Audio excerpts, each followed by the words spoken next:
The newer Ryzen 9000 Zen 5 CPUs from AMD aren't that big of an upgrade in gaming performance over the 7000 series. While the newer chips are better at productivity and efficiency, most gamers will find more value in the cheaper Zen 4 chips.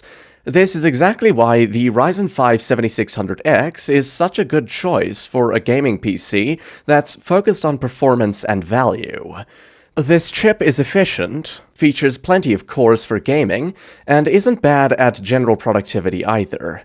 To maximize its potential, the first task was to scout for a strong motherboard. In the end, I chose the MSI B650 Gaming Plus Wi-Fi.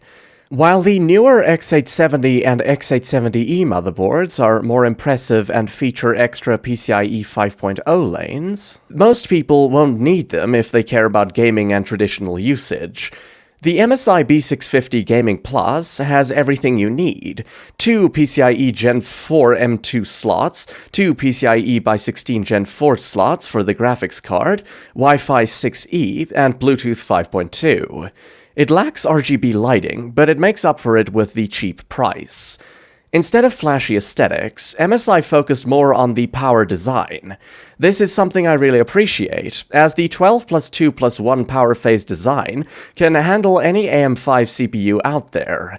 The board also features plenty of USB 3.2 Gen 2 Type-C and a mix of USB 3.2 Gen 2 and Gen 1 Type-A ports. I found it ideal for this build, as it's affordable and doesn't sacrifice performance. For example, it supports DDR5 memory at 6400 megatransfers per second, which is the sweet spot for Ryzen 7000 CPUs, and a maximum memory capacity of 256 gigabytes.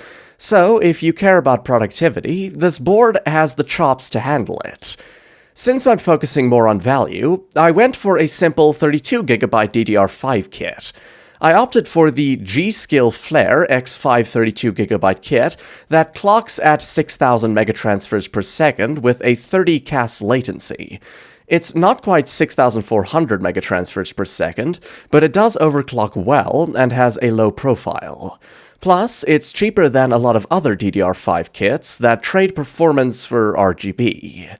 For storage, I went with the Western Digital SN850X, primarily because it's one of the best PCIe Gen 4 drives out there.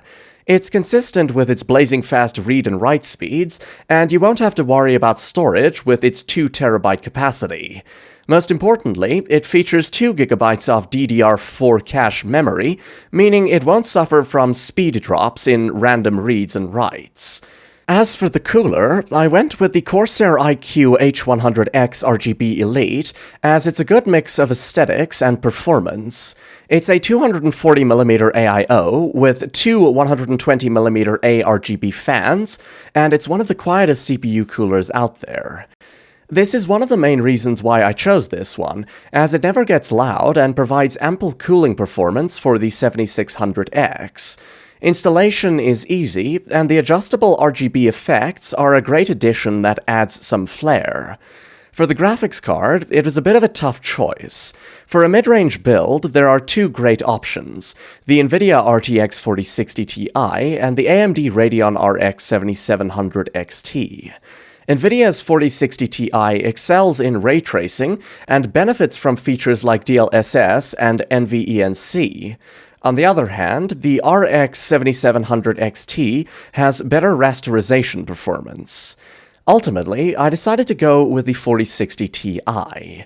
While the 8GB of memory is a bit limiting, it's fast enough that the limited VRAM won't be a problem for a few years down the line. It can handle almost any game out there at 1080p with ease, even with ultra-high settings.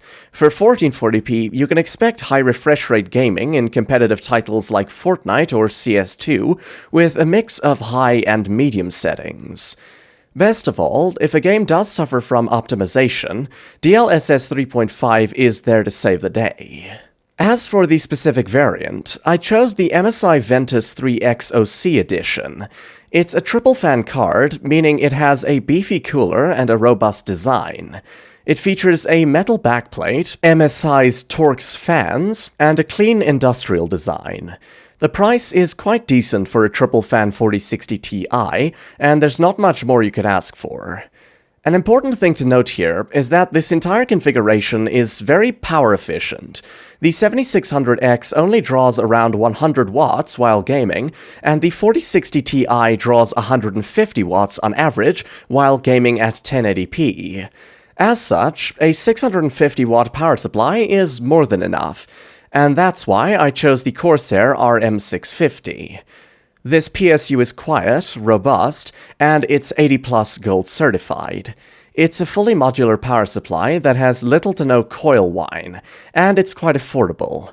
Considering Corsair's RM series is one of the best out there, this is an excellent value for under $100. To house all of these components, I chose the reliable NZXT H5 Flow. This case features mesh covers at the front and the top, so airflow is not an issue. It's a simple-looking case, but you can get it in white if you want a bit more flavor. The overall building experience is quite easy with it, and it supports up to 9 fans.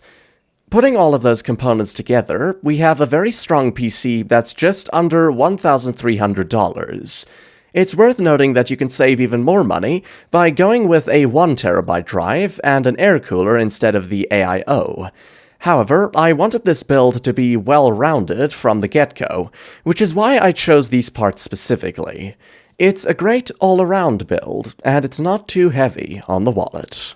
Thanks for watching. I hope my suggestions have inspired you to create your own Ryzen 5 7600X build. Remember, you can check the prices for each component mentioned in the description below. And if you're interested in more PC building suggestions and hardware reviews, be sure to check out more of my videos. Before you go, please don't forget to like this video, subscribe to stay updated, and let me know your opinion and suggestions in the comments. See you in the next one.